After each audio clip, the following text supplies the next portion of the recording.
Big sigh of relief for people in Santa Monica this morning. Yeah, right now crews are still removing a chunk of land off the bluffs before it crumbles onto PCH. KCAL News reporter Tina Patel live in Santa Monica where the roads are still closed. So a big relief if you're living there in terms of the bluffs, but not so much for traffic. Yeah, it's true. It is an inconvenience, but I was just talking to city workers and they say so far this has gone very well. They've never done anything like this before, and they actually weren't even sure that they had the right equipment. They thought they might have to bring in a wrecking ball, but the ground here gave way pretty easily. Take a look at this video that was shot just around 5 a.m.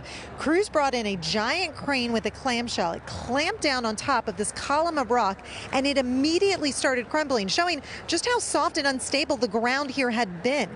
If left on its own, that part of the bluff might have come down on Pacific Coast Highway below. Crews are now removing all the loose dirt and soil. That's a process that could take a few more hours.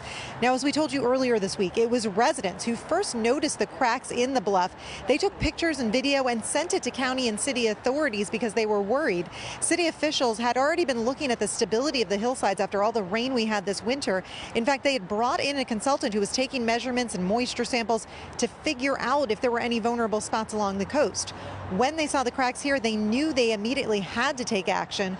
One of the residents who got involved in the beginning was out here watching the process this morning.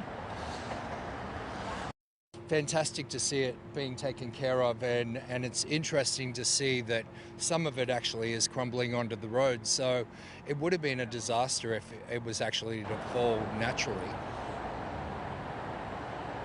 So here's a map of the area that we're talking about, and we want to let you know that there are still some road closures. If you're coming on the 10 freeway at Lincoln, you are going to be stopped, and then the northbound PCH lanes here where the work is being done, they are going to remain closed. But as we come back out here alive, you can see that a big part of the work is already done. There's just crews kind of cleaning up. Southbound lanes of PCH are open, and the hope is that crews will finish everything they need to do here, get all this remaining dirt and soil cleaned up, and then they're hoping that they will have everything back open and back to normal around noon today. We'll send it back to you. All right, looks like they're making some quick progress there. Tina, thank you. Yeah, they got it done quickly. Yeah.